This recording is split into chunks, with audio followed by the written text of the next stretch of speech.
Good morning. The Fáilte you're very welcome to Georgetown University, to our brand new, straight out of the box, still smells of paint building.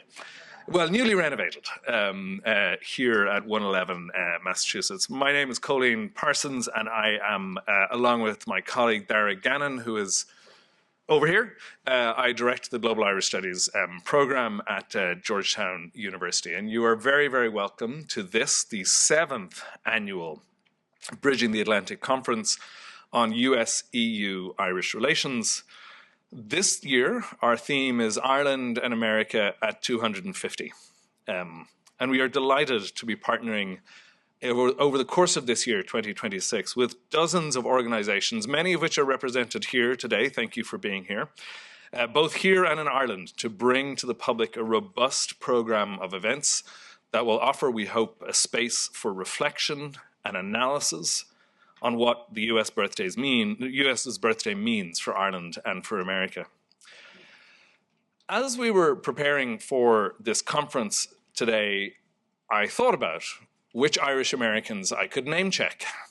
There are a lot. Many of them have been in the White House. We might talk about that in DC. Some of them founded Georgetown University. Some of them headed Georgetown University. Some of those people were the children of Irish plantation owners and their enslaved people who headed Georgetown University. But I lighted on one person in particular, a little known and fairly undistinguished congressperson. I mean, I'm not casting aspersions on him. He's a congressman. Luckily, he's a historic character, I can say this. His name is William Hogan, and he served a New York State district with no particular distinction, as I said, for one term, from 1831 to 1833.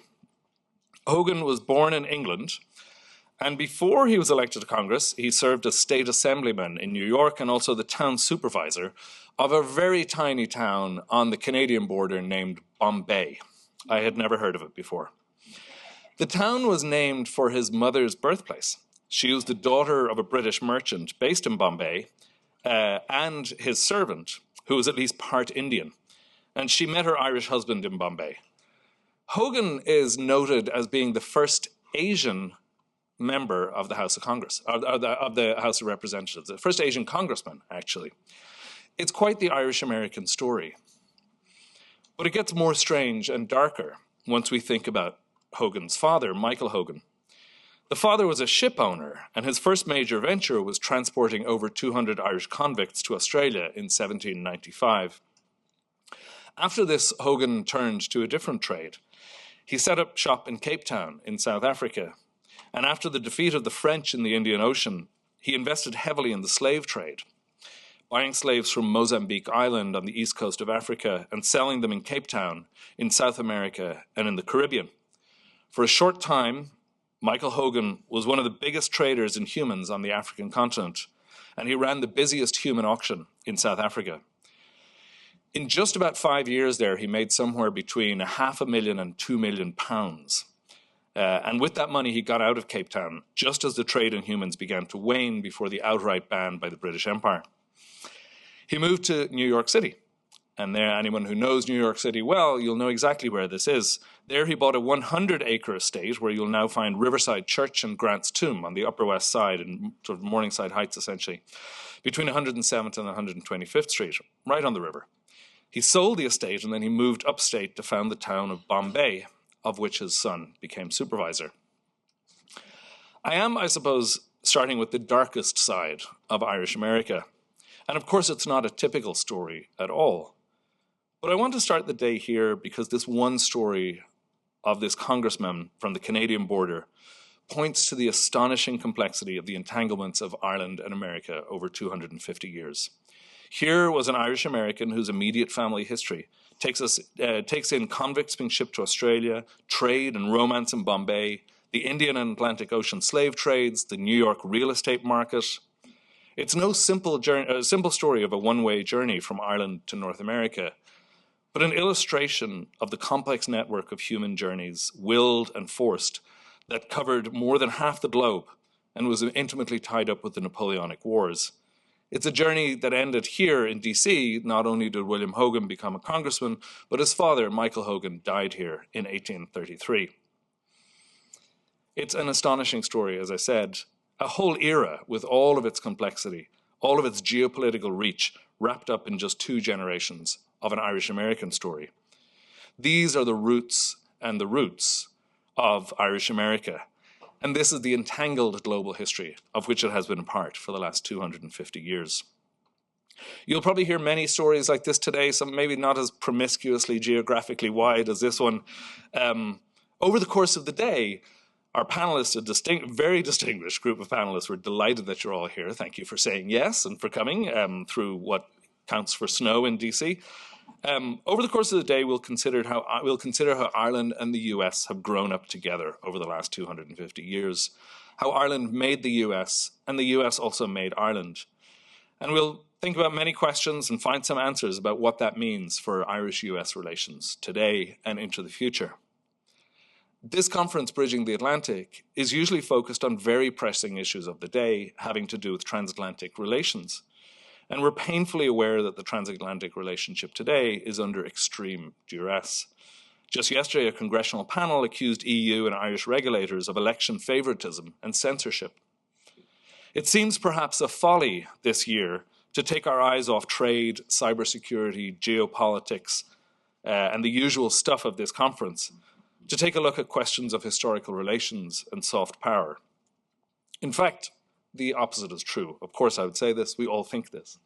Now, as a relationship between the US, Ireland, and the EU is repeatedly tested, there is no better time to think back on the origins of the present crisis, but also on the deep bonds of shared culture and indeed political culture across the Atlantic Ocean that formed the foundation of the transatlantic alliance. Democracy, always incomplete and never quite as democratic as advertised, was forged across these waters. In looking back, we also hope that we can build a foundation to a future, not built on some gauzy dream of past friendship, but renewed by a focus on what remains and what endures beyond these turbulent present times. It's no small task, but it is ours today. I am confident that we will give a stab at it. I encourage all of you over the course of the day to participate actively in the conversations we're about to have. I especially encourage students to take active part, for we, the older members of the audience, are handing to you the task of safeguarding the future, and I should apologize to you for doing that. We will have left quite a mess. Maybe we'll fix some of it today. Before we start the day, just a few logistics and thanks to our partners. I will say that we have tea and coffee here throughout the day and water. If you are desperate for a sight of the sky, and it is sunny outside, there's a nice lobby area just outside here with tables and chairs to sit down. So if you need to get out of the room, please feel free to get up and get water and tea and coffee over the course of the day. There will be more time for thanks later in the day. My colleague Ted Smith will be thanking a lot of people at the end of the day. But at the outset, I want to say a really heartfelt thank you to, first of all, my colleagues and friends from the BMW Center for German and European Studies, who have been with us for 7 years in this conference. But also, there's Tina, and we appreciate their help. This has been an incredible collaboration with our best friends in Georgetown. Don't tell anyone else on campus that I just said that. We also want to thank the Clinton Institute at University College Dublin, also our friends for the last 7 years and the instigators of this conference. Also Queen's University Belfast, who've been with us, the Embassy of Ireland, who have been steering us through this conference through this entire time, and the Northern Ireland Bureau, all of which have been with us for these years. And a hearty thanks to them all for hosting this vital conversation year in and year out through pandemic and panic and peace and prosperity. You are the best of friends. And to our colleagues here at Georgetown University's Capital Campus, especially to Wilhelm at the back, the only person I'll choose by name here, we are delighted to be here. It is an honor to be hosted by our generous and warm partners, and long may this building continue to smell of fresh paint. I'm now going to hand you over to Richard Cushnie of the Northern Ireland Bureau, which, as I said, has been our firm friend for many years and a steadfast supporter, along with so much of this, but along with so much of the work that we do at Bridging the Atlantic. Richard, thanks for being with us.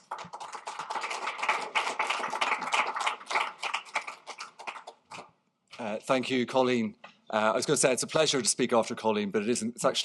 It's really awful because he speaks so well.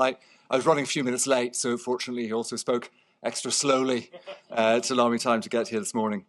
I'm delighted to join you and honoured to open this year's Bridging the Atlantic conference.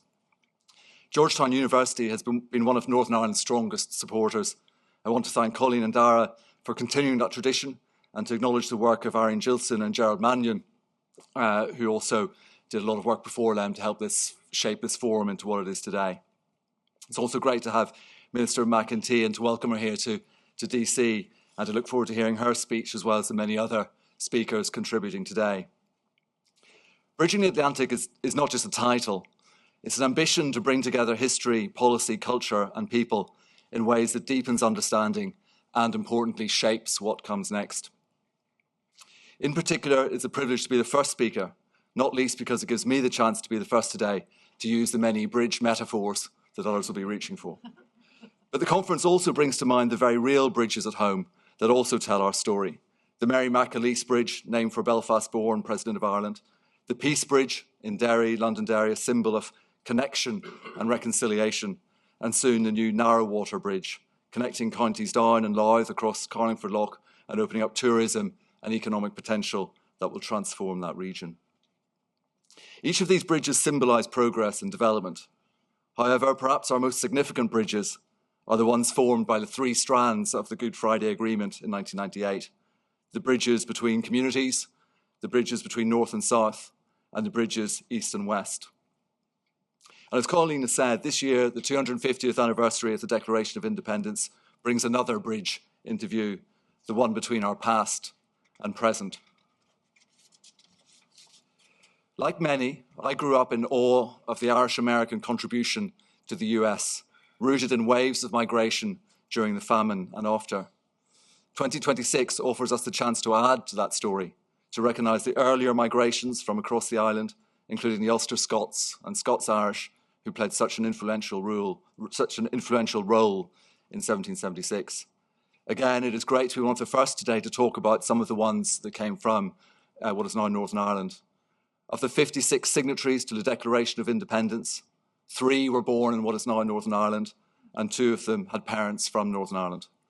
At least 2 others, Charles Thompson, who was Secretary of the First Continental Congress, who was from Strabane, he was from Maghera, and John Dunlap, who was the first printer of the Declaration, came from Strabane, and it's amazing to see his name at the bottom of that first declaration. The fact that they put their names to the Declaration at a time when doing so was punishable by death is a sobering reminder of what was at stake and the values they stood for at the foundation of America. And our connections do not stop with the Declaration. Perhaps there's so many historians in the room, this will be the moment when we finally nail exactly how many US presidents, 17, 20, some say more, can actually trace their roots back to Ireland.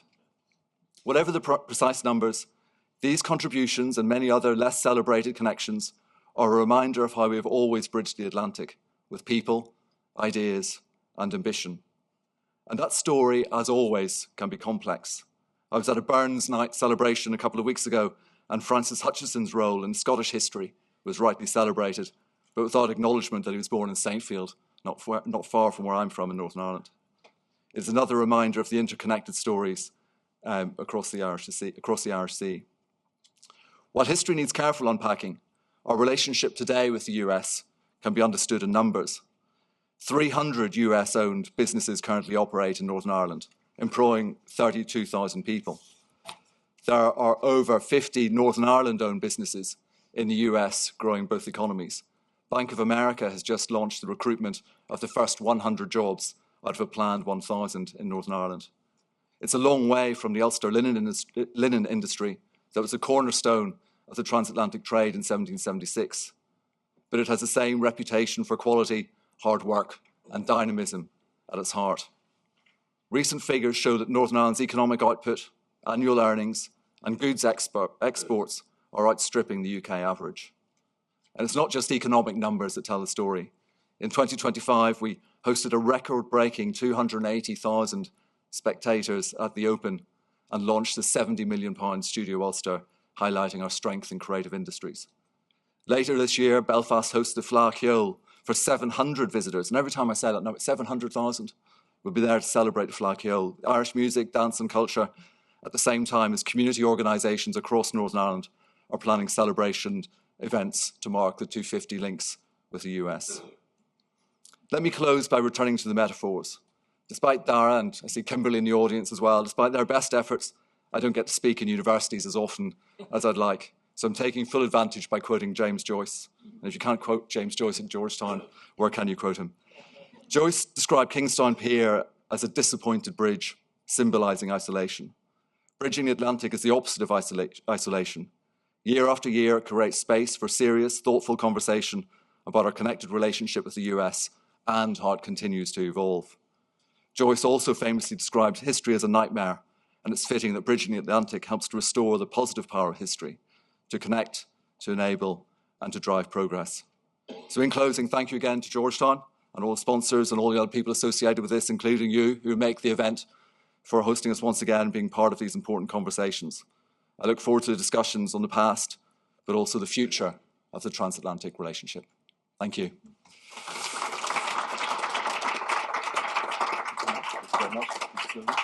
There's nothing more to say now that Joyce has been quoted. I think actually we should probably go home. Thank you, Richard, for spanning so many of the themes of the conference. I have the pleasure of inviting Caitríona Perry to the podium here with the first panel. You will, by the way, if you don't have a program, there are programs at the back, and all of their bios are in the program, so take a look at those. So hand over to Caitríona and the first panel. Thank you.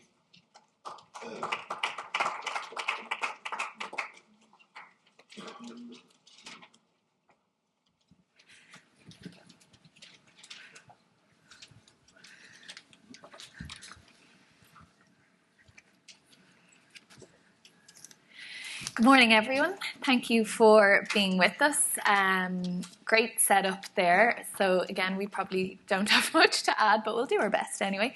On our panel here beside me, we have Darragh Gannon, who many of you will know from Georgetown University, Assistant Teaching Professor of Irish History and the Associate Director of the Global Irish Studies Programme.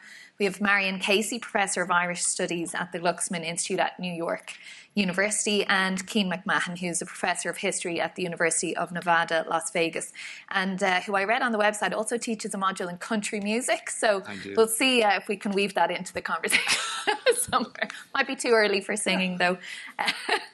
But all three very much experts in Irish history, American history, and the marrying of both of them as we approach this year of marking the foundation of this state. Of course, just a few short years ago, we were marking the foundation of our own state in Ireland, but we didn't take just 1 year to do that. We took a whole decade to do it, so we're quite expert in the commemoration field in Ireland. But Darragh, we're in your parlour here as such, so I'll give you the first question.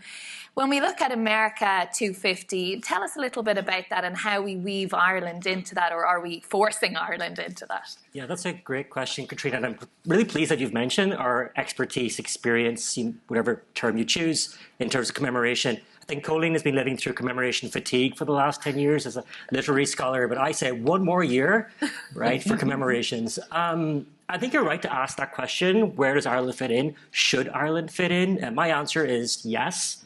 To that last question, so America250, broadly speaking, of course, is a US federal initiative to mark, celebrate, commemorate. We're going to get to all of those terms over the course of the panel. The signing of the Declaration of Independence, but more broadly, 250 years of American history. There's formal structures for this, of course. We have the US 250 Commission established in 2016 by Congress, which is bipartisan. 4 members from the US House of Representatives, 4 senators, 16 civilians, and 12 ex officio members appointed by the leaderships of both institutions. Now, crucially for Ireland, the Irish government, the Department of Foreign Affairs led initiatives established an MOU in September of last year with the ambassador Geraldine Byrne-Nason, and Northern Ireland followed suit in November of last year, signing an MOU. So they're not part of, I would say, an official commemorative story. But that doesn't mean that we have to be part of an official state-led story. And I think a lot of scholars correctly are concerned that there's a co-opting of historian scholarship and the Irish story to a state-led narrative. I, however, see it as an opportunity, not only as a scholar, right, a once-in-a-generational opportunity. I wasn't around from 1976 to speak to where we are today in terms of Irish-American history. But I think for the two governments of the day, there is this terminology of nation branding, which is very commonly understood in public diplomacy. So using 2026 to talk about where we are respectively in the 21st century. And I think it's perhaps even more important for Northern Ireland, coming from 30 years of conflict, coming from that idea of a troubled society, to almost create a new image in this idea of nation branding of what Northern Ireland can be to American society. And as Richard so eloquently put, so many of three of the founding fathers of the American Revolution came directly from Ulster. Two were of Ulster descent. So there's a new story, a new narrative, and a new nation branding exercise potentially at play. Does that make it difficult then trying to market under this brand of Irish America when the modern Irish America is very different to what it was in 1776? I mean, it was largely Presbyterians, Ulster Scots who came. It was many years later before you had Catholics coming from the southern part of the island. Yeah, that's an interesting question. Patrick Griffin has talked about the Ulster Scots who migrated as the people of no name, because they were seen to be almost, they kind of blended so well into American society in the late 18th century. And of course, the terminology of Ulster Scots or Scots-Irish really emerged after the famine, when the famine generation, which were Catholic Irish, this so-called Green Wave emerged, and the Ulster Scots of that 18th century tradition sought to separate their identity from the kind of Catholic Green tradition. So I think you're right in stating that in the sense of two traditions on the island of Ireland, we have now two traditions to celebrate in this coming year, to honour and ultimately to commemorate. And Marion, if we look back to 50 years ago, no one in this room was around, obviously, we're all far too young, but how were things marked then? Can I just pick up on one point sure, first? Please do.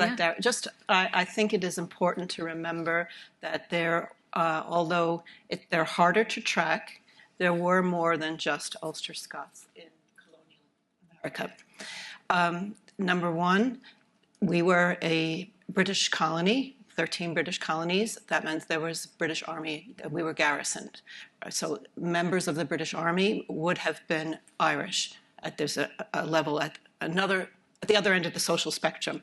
And also we were the convict dumping ground for the British Isles. So, I was just teaching my students the other day about 3 young guys who were hung in Burlington, New Jersey in 1765. One Protestant, not Presbyterian, the other 2 Catholic, from a really diverse range of experiences on the island of Ireland, who end up either through the British Army or through transportation or through a criminal underworld, mind you, they end up here too.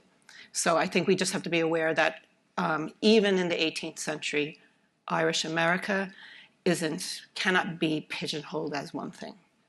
So does that speak to the difficulty of how we weave Ireland, Irish America as a catch-all term into America250? I think so. And I think that what's very interesting looking back, you asked me, Caitríona, about the 1970s. Ireland at that time, the Republic of Ireland, was just newly looking towards Europe and had recently become a member of the EEC, now the European Union, and their traditional orientation towards the United States was shifting.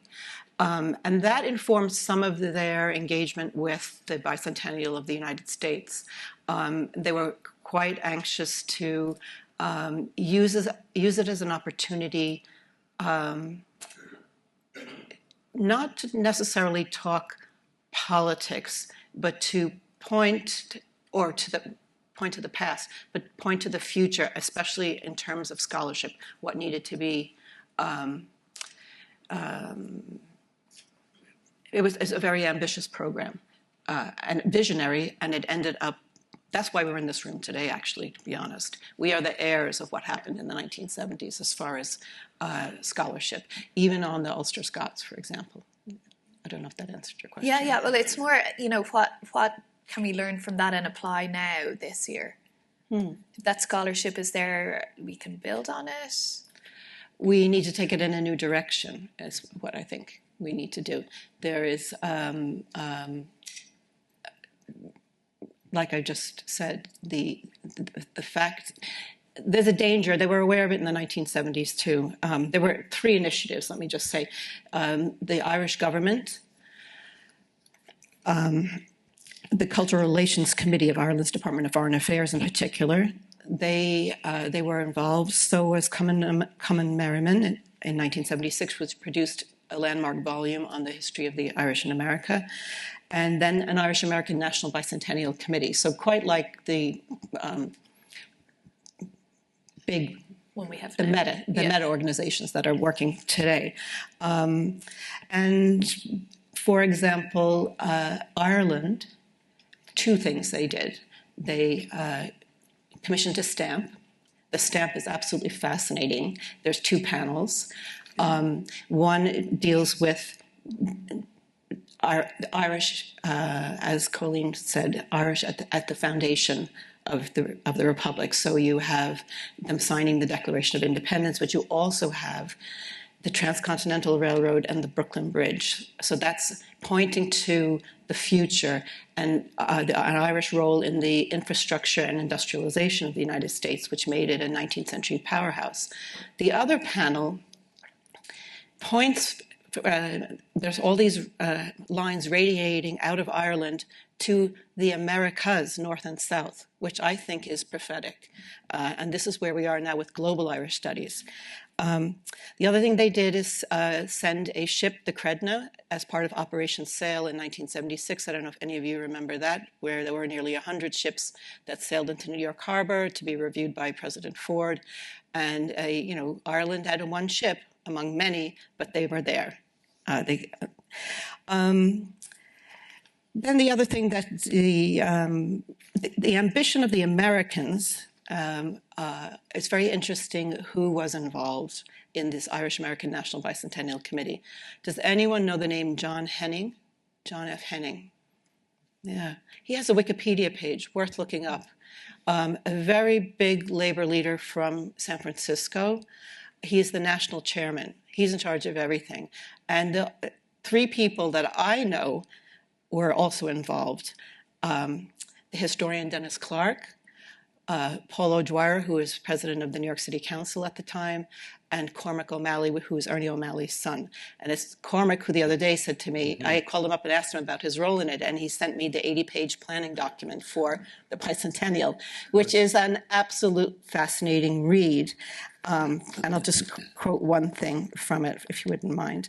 It included things like bringing the Abbey Theatre to the United States to perform a play by an Irish writer and an American writer in each of the 13 original colonial states. And they were trying to work it in partnership with the Rhode Island Bicentennial Committee. It never happened because the funding just wasn't there at all. The other thing was a traveling historical exhibit that would go also to the original 13 states. And among that is, they quoted, a 200th anniversary is an important milestone in the history of a nation. As a milestone, it points not only to what has passed, but also to the future. In America, we must remember that our heritage is not just one people, but of many. We must use the bicentennial as a time to bring public recognition that all the peoples have made the country what it is today. And I think that's a statement that stands very much today at 250. Yeah. It would be lovely to get that Abbey Theatre project going this year as well, wouldn't it? They had a budget. I suspect funding, will be a problem again, as it always is. Cian, when we come to years like this, it's really a moment for historians to have their day in the sun. Not that you don't always, but when we're talking about the sort of complicated issues around identity and charting the legacies, what's the role for historians in sort of guiding that? Thank you, Caitríona. That's a great question. I've been thinking about this as I was on my way here, and I was looking at the website for America250, and I'm actually going to quote it so that I don't misquote it. And the program's goal is to, and I'm quoting here, use America250 as, quote, an opportunity to pause and reflect on our nation's past. Pause and reflect, honor the contributions of all Americans, and look ahead toward the future we want to create for the next generation and beyond. And you know, I realized that the problem with that is that it describes an American story. And historians don't do stories. No, we don't do a story. We always look for the complication. Mm-hmm. And so my thought on it is that instead of thinking about the ways in which historians might contribute to the story of Irish America, I think what we really have to do is start to think about it as the stories of Irish America, plural. And if we think about it as the stories of Irish America, then it starts to actually make sense of this complication that Marion and Darragh just referred to. So Marion just eloquently spelled out how complicated 18th century immigration from Ireland to North America is. And if you look at all the books and articles that have been written on Irish immigration over the last, let's say since 1976, let's say since the bicentennial, and you organize them by how many books and articles study the 18th century, how many do the 19th, and how many just 20th. You find a giant amount in the 19th, quite a number in the 20th, and a tiny number in the 18th century. And so as a result, we don't actually understand the history of the Irish in America in the 18th century. I mean, of course, we made great strides with the work of historians, some of whom have been mentioned here, including Patrick Griffin. Mm-hmm.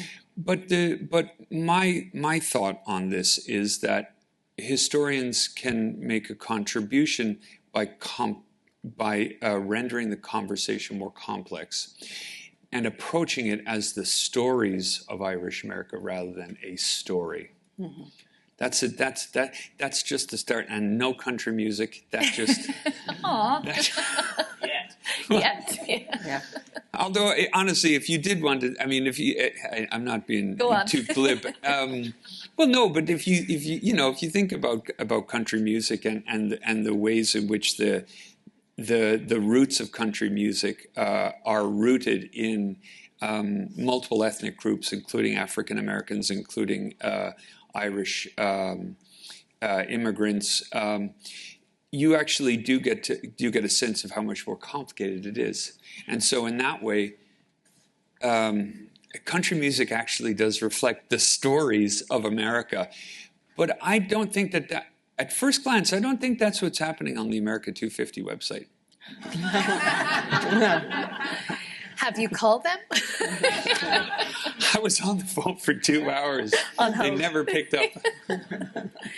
But kind of to that point, how should you all and all your other colleagues sort of advise or be working with, Irish America250 or the government programs that you referenced, Darragh? I mean, Cian, what are you, aside from being on hold for 2 hours, how can you help chart that difficult path?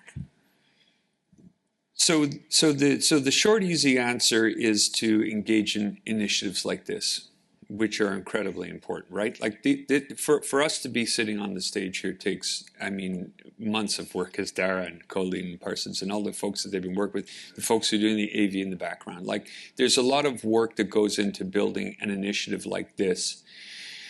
But I honestly believe that the best way in which historians can contribute is in the slow, painful, unmarked, unexciting work of scholarship. and of asking difficult questions. And in that way, hot take, I think the best thing that we can do is to fund research in the humanities and social sciences. And again, thank you. I think you're preaching to the choir here, but anyway. And we should also, no. And also, I would add to that, to keep funding programs that teach Irish studies broadly defined, because, as was pointed out earlier, we're getting older. There's a new generation coming up that needs to pick up the mantle and do the scholarship, do the hard work. And, you know, you can inspire students with history. You can. I would add to that as well. I totally concur with what my colleagues on the platform have said. I would say as well, you know, what roles and responsibilities should we accept in the name of commemoration? The idea of being on a historical advisory board in the United States in 2026 is fraught with complications. And are you essentially co-signing what a federal government institutes? We all know what the issues, for example, at the Smithsonian, right, where the kind of ideas of history are very much being questioned. And so there are questions of ethics there. I think there's a broader conversation as well about the nature of commemoration. So commemoration is not history in the 21st century. It's a contemporary version of what the past was. And scholars of public history have talked about the need for shared authority about what history is in the 21st century. So we're not trying to recreate what transpired in 1776. We're recreating in 2026 a version or a vision of what that meant, and as Richard so eloquently put, what that means going forward for our respective constituencies. And I think that takes a little bit of, as scholars, we have to take a little bit of a step back and say we're working in collaboration with other partners like museum practitioners, you know, sites of memory, for example, at Monticello, the Jefferson Institute, for example, and to work together in terms of a version of 1776 in the 21st century. I remember the poet Dermot Bolger telling me one day that, going back to kind of commemorations, he was around for 1966, the 50th anniversary of the 1916 Rising, which is very poetic, very celebratory, very ceremonial. And for him and his generation, that's what the Rising actually was, this kind of performance, and that's how they understood it. So I think that's what 2026 will be in some respects, a flavor of 1776, but very much shot through the eyes of the 21st century and what it means today. You mentioned in brief Irish America250. My colleague Kevin Sullivan is executive of that. And we work with partners like the DFA, the Northern Ireland Executive, to do exactly what I've just mentioned, you know, historic recreations, public memorials, kind of media-centered narratives. So I think that's really important that historians, we don't own the past in this commemorative year. There's a shared authority over the past. And that brings up the question as well about what's a commemoration and what's a celebration and where the lines kind of blur or meet. What do you think? Marion? In the 1970s, between 74 and 76, as they were planning on both sides of the Atlantic, the historians who were involved, like Owen Dudley Edwards and David Doyle, very worried about filiopietism, just ancestor worship, basically. You know, so many people who signed the Declaration of Independence. And that encapsulated the full story of the 18th century Irish America. They were really concerned at pushing the boundaries. They were hampered by lack of access to archives, even copy machines, the internet. I mean, forget it. We live in a totally different world. It is much easier to tackle the 18th century now than it was in the 1970s. So that was their worry about the word celebration, you know. And I think it's not a bad thing to keep in mind, too. It's just like a guardrail as we're going forward. Yeah. Yeah, it's an important question. I actually looked up my library has access to the Oxford English Dictionary, so I went and looked up commemorate last night before I went to bed. I was like, maybe I could learn something here and think about it, and I learned that there's two ways in which the word is used most often. One is to commemorate something that's dead or someone that's dead and gone, right? That we remember something that means something to us but is no longer. And then the other is to commemorate something like a nation state or any organization that is still here, to celebrate something that is here and now. And we referenced earlier about how in Ireland we spent 10 years on commemorating the revolution, and Darragh kind of pointed out that it was at odds with 1966. In other words, that the 50 year was, and that the commemoration of the revolution in the last 10 years was much more complicated. You know, and I think that in ways reflects a level of a confidence actually in Ireland and in the Irish state, and in to the degree that Northern Ireland and the UK was involved as well. A kind of a confidence in a willingness to engage the complexity. Like, we're going to take 10 years. We're going to start in 1914. But historians and scholars and the public were encouraged to take this year by year as a complicated series of events rather than a 1-minute story. And I think that we might learn something from that in approaching America 250. And I think that at this moment in American politics and society, I mean, it's not particularly controversial to say that this is a difficult time for people to talk about on all sides of all divides about what is America. And so I think that I hope that by bringing the Irish, and I should say when we talk about the Irish, what we're really talking about is immigration. We have to remember that when we're talking about the Irish and bridging the Atlantic and Ireland American 250, what we're really talking about is the role of immigration in the American story or stories. That I would say that in the same way that it took confidence to tell a series of difficult stories, it's going to take a little bit of confidence for us to effectively contribute to America's 250, and it's going to involve us saying things that might not be always popular, but that I think enable us to make sense of the role of immigration in American history. I'm going to try to bridge, as we're supposed to do. Darragh and Cian here. Darragh mentioned the opportunity of the 21st century as a particular lens to look back on the 18th century. In the 1970s, the Irish and Ireland were acutely aware that the way the word ethnic was understood in the United States no longer included the Irish.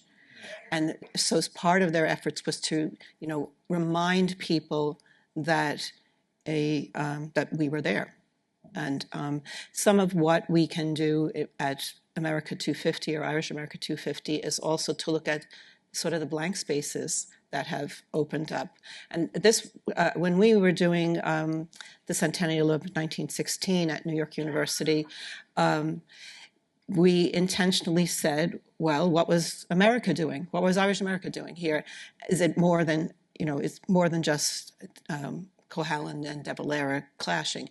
And we have, UCD published a volume this thick called Ireland's Allies, and it was amazing what we were able to uncover. And so I just think this is an opportunity to look for those blank spaces and dive in.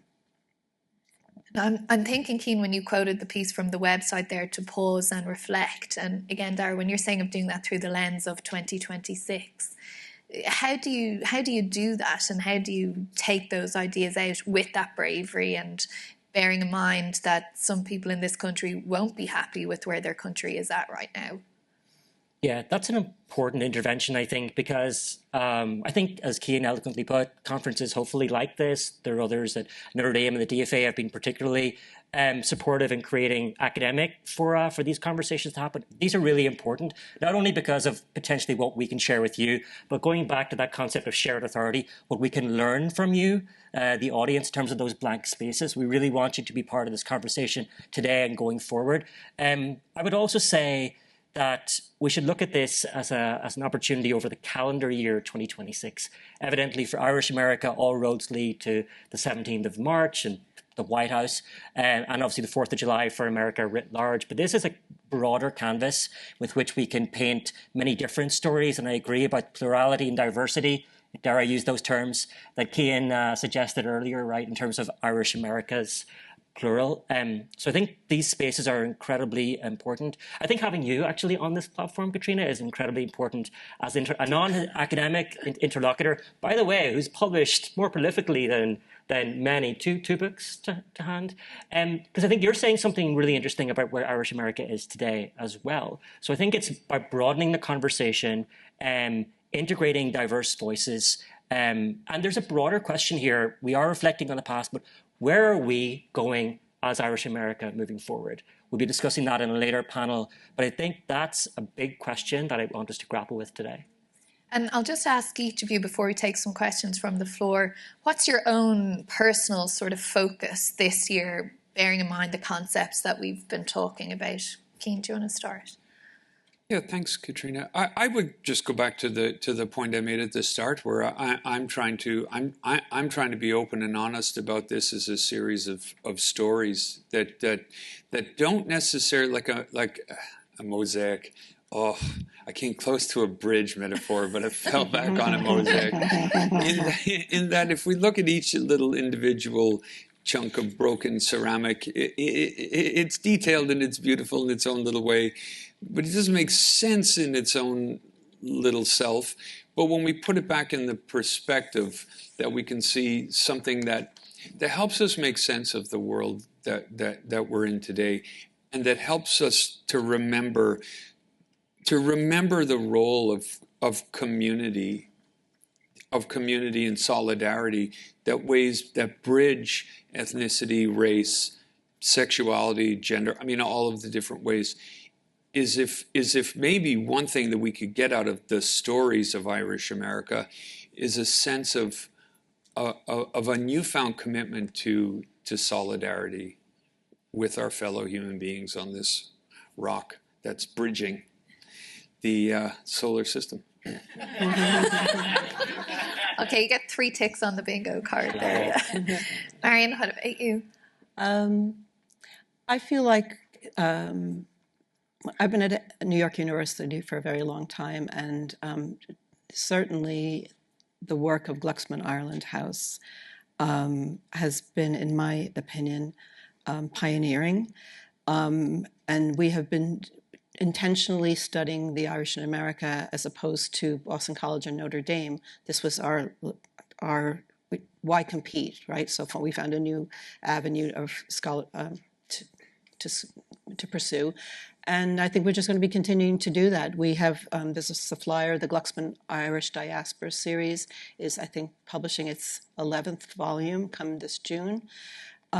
We have a robust graduate program, the only one in the United States, in Masters in Irish and Irish American Studies. And we also have a program of semester-wide. We have weekly, it's not going to be weekly this semester, that's why I'm hesitating here to promise, but a series of public programs that are open to the public. We are on, I believe it's our 27th O'Malley Lecture, which showcases Irish American history. It was annually endowed by Cormac O'Malley, who was involved in the bicentennial. So that's where I think, and if I could have just a minute, Caitríona, to read, because I think it's quite prophetic. This is from an essay included in the planning document written by the historian Dennis Clark of Philadelphia. And he said,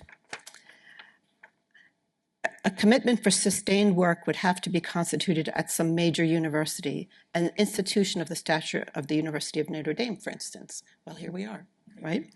Economic, political, and social historians of excellence with knowledge of both Irish and American studies, transatlantic, would have to collaborate.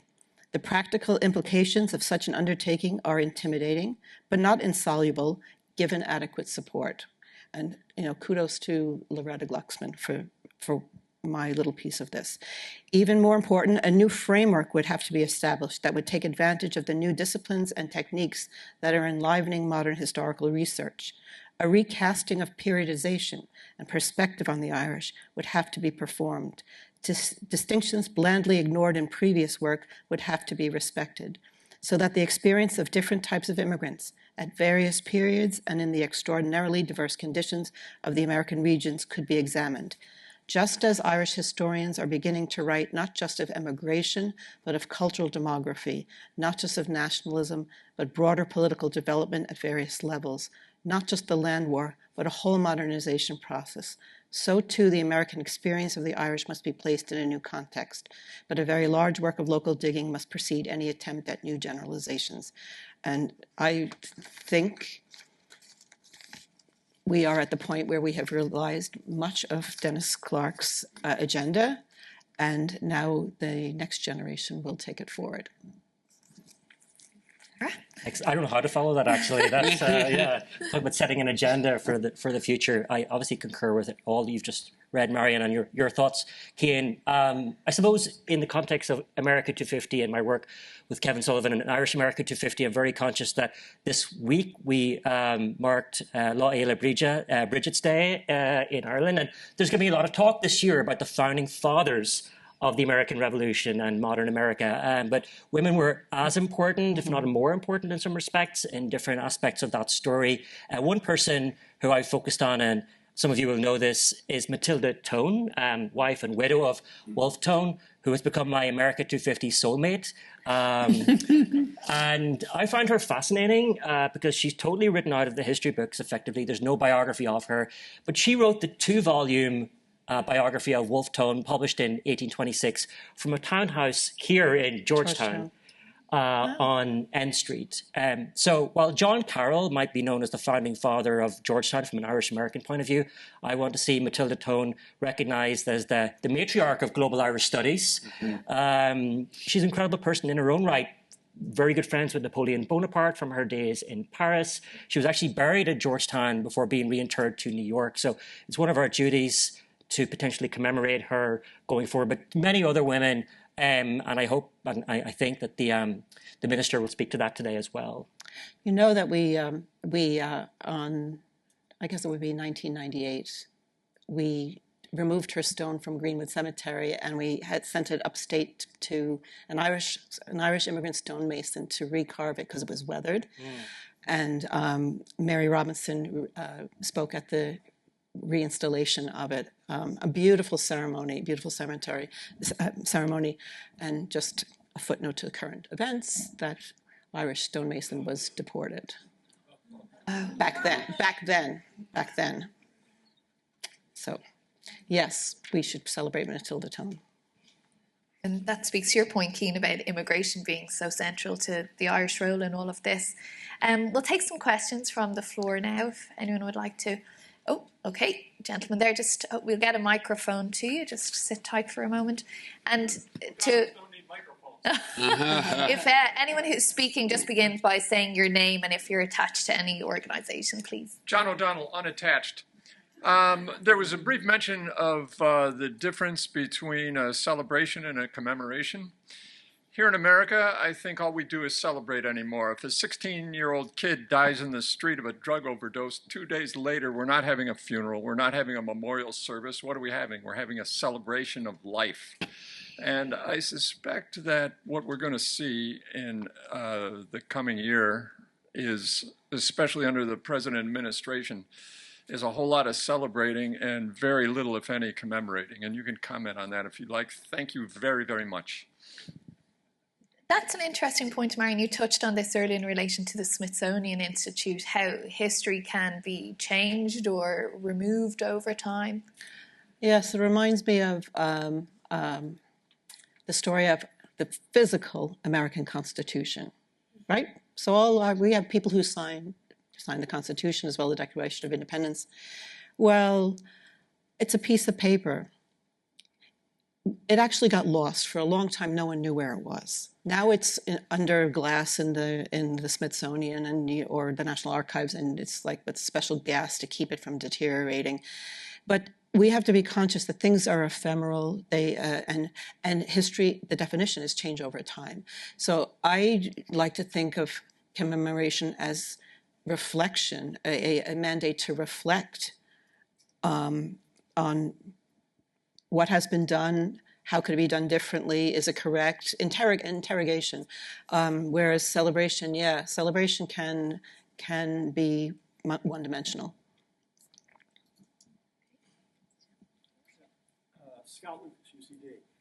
There's a mic there if you want it, Scott. Either that or I'll We try can to hear you. My father's a preacher. I'll try to project here. As a native of Alabama, the first thing I have to say is more country music, the better this year. All right. So, but there's also in country Cumberland music, Gap. I'm a big fan of alt country, and I'm almost asking if we should be thinking about an alt history this year. And by that I mean the political forces, the way they will construct 2026.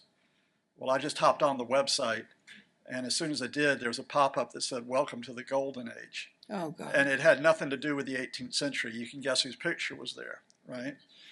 I've also sort of been affected this week by the news that certain universities have been endowed by the National Endowment for Humanities to perform civics in a way that constructs history in a certain way. I will not name the institutions all involved, but let's say there was no tender put out. They were rewarded because of certain political views.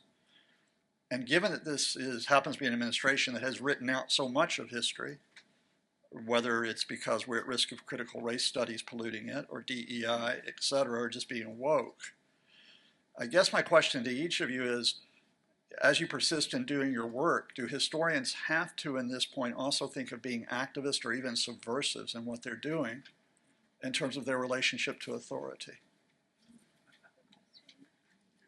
I totally appreciate that question, Scott, and I think we very much, I think in any commemoration, even in Ireland, as Cian was talking about, there was a series of very rigorous discussions. There was an expert advisory committee to the government of the day, and they've pushed back a number of contentious issues, partly to do with ethnicity and so on and so forth. So I think that should be part of our role and responsibility, quite frankly, going forward. I would say, it's kind of in my notes here as well, that I try not, in my own sense, to conflate the state or the federal attempts to mark 250 with one brush. I'm thinking in particular of a key interlocutor like Joe Crowley, for example, who is on the America250 Commission, proudly Irish American, who signed the MOU with both the Irish government and the Northern Ireland administration, who I think in some respects is a really important interlocutor or broker for us in Irish terms.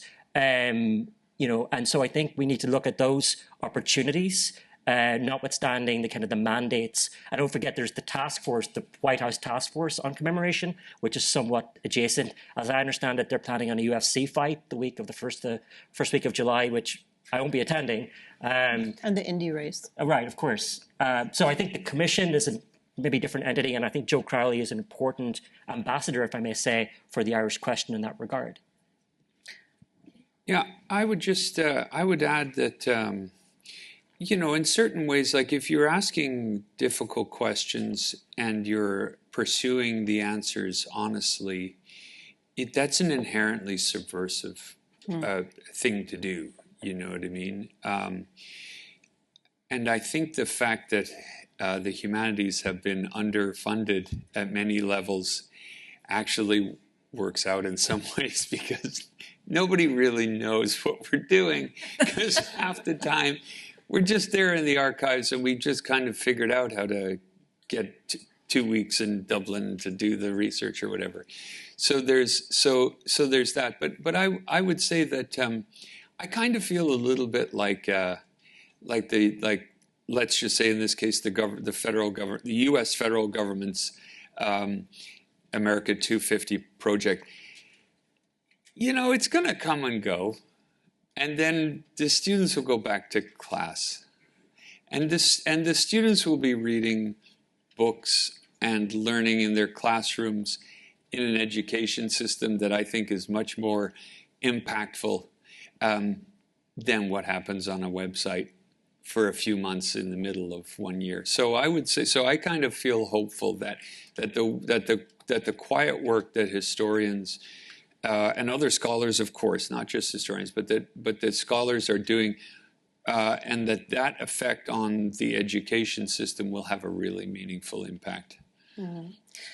I think we have to recognize the difference between entertainment and scholarship, and I'm not sure that actively being an activist serves our purpose in the long run. I do think if we just think of the decade of centennials in Ireland, things that got quietly written back in, or Irish who served in the British Army, a total blank space that got filled. And we have opportunities to just, do what you said, keep quietly digging. We'll be here after the ceremony is gone. Oh, yeah, lady here. Oh, sorry, another gent. We'll come to you after this. I'm Patrick Willard. I'm unaffiliated, but I am from Nashville, Tennessee. And your topic in terms of the founders, I think you can also go to Andrew Jackson, who was from Carrickfergus, has his cottage there in Carrickfergus. That will take you, if you follow that, into a number of places, whether we're talking about the Trail of Tears or slave ownership, but it also takes you to Nashville and the plantation, where you can get to country music. Mm-hmm. And in fact, Nashville is the sister city to Belfast and has a relationship which has led to the Belfast-Nashville Songwriters Festival. And that way you get into a whole lot of things, from the Trail of Tears to ownership to country music. And I think that's a way to sort of tie some of these things together in a place that's not always thought of as Irish. There's a wonderful, it's on YouTube. It's one part of a 4-part series that the BBC did called The Story of English. And to your point, I think you said, Patrick, to your point, one episode is called A Good Scots Tongue, and it follows what happens as the linguistic migration of an Ulster Scots dialect across the Appalachian Mountains into the West and into Nashville, where it becomes the sound of country music singing, Johnny Cash, etc. And I think it's not the way, it's just really worth seeing, and it's from the 1970s, The Good Scots Tongue, The Story of English. Getting a whole new book idea here, I can see. Thank you. So, can you hear me okay? My name is Lorelei Kelly. I have been leading Georgetown's Congressional Reform and Modernization portfolio in the House of Representatives for the last 10 years until recently. And I would suggest that there's a lot that can be done to build a bridge on political reform as institutional reform. And specifically, one of the things those of us who work on Congress look at is the Irish Citizens Assembly in the last, 5 years ago, but it came out of a constitutional convention. It's directly related to the system-wide democracy. And Congress is trying to do something similar. And what's interesting about it is that the Citizens Assembly relates back to Congress's original, it's very much a First Amendment responsibility of assembly and petition. So Congress used to have a whole petition function in the House Clerk, and it used to form committees based on petitions that came in. That was all sort of offshored and abandoned institutionally in the 40s, but there's a way to bring it back right now, and it's going to be based on looking at lessons from other countries, specifically democratic peers. And Ireland is among them. And it seems to me like that's the level of institutional help and support that through the Friends of Ireland caucus, for example. I actually don't know what they're up to, but one of the things we did with the Modernization Committee was make it a lot easier for caucuses to get shared staff again, and this is something that was eliminated in 1995.